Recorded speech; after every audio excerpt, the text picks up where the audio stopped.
Hi, this is my vlog for Module 7, and I'm going to discuss what my dream job is and the communication aspects that are involved.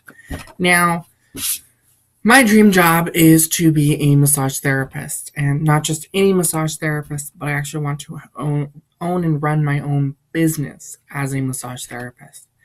And I've already set up on how to get there and everything. But before I get to owning my own business, there is one part that I do want to get involved with as a massage therapist, and that's to be on cruise ships. Now, the communication aspect of massage therapy is more so of the physical contact aspect. So there's not a whole lot of verbiage that goes through with it. Uh, However, there is some verbiage, which is actually pretty nice when you think about it.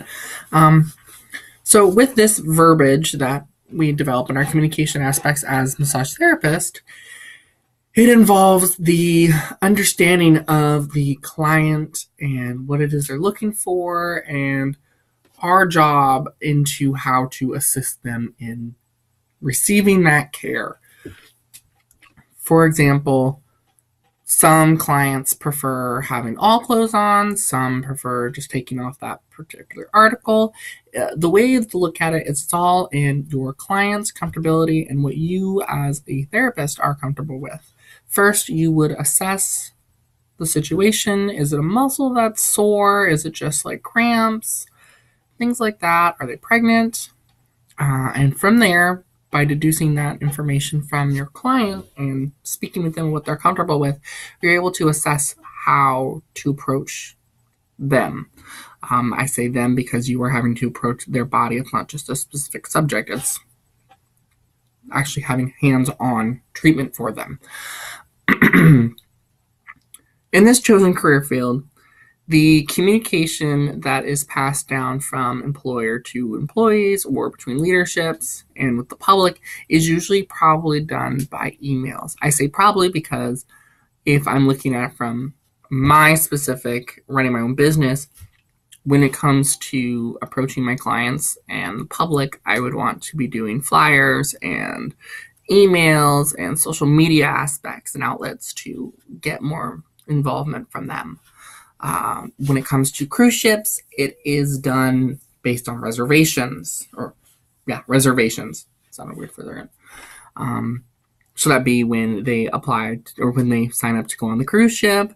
They would also then go ahead and choose if they wanted a massage or not, and they would then book a time. So it's all by appointments in that concept.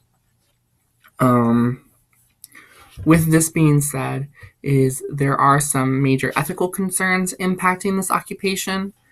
Um, and that would be the consent between the therapist and the client. I say that because we do run into um, the problematic issues that are involved with a very physical contact induced environment. If clients aren't willing to speak when they're uncomfortable, or if massage therapists push past limits that they're not allowed to, the professionalism is at stake, as well as the trust and respect you gain from your client.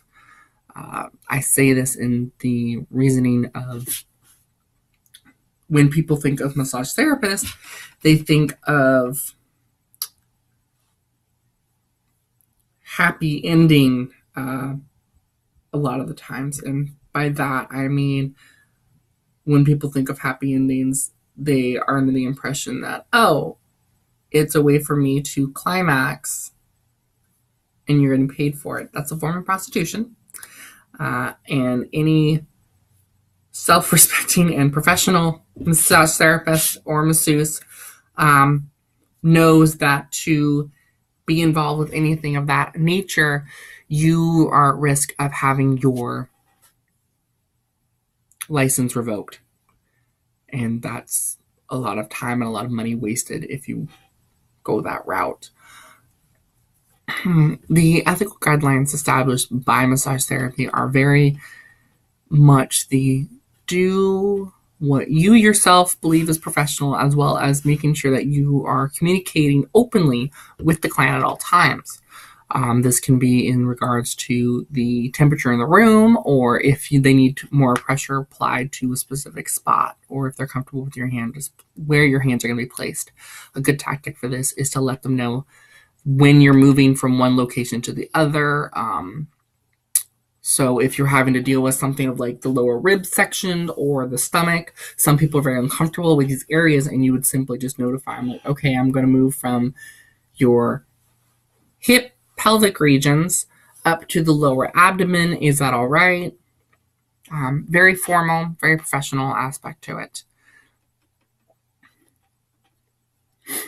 So with this career field, there are some high risks that we run into. However, we do already have these in set that you can avoid these altercations as long as you are open with your clients and you maintain a two-way form of communication, as well as still respecting their boundaries and maintaining your professionalism.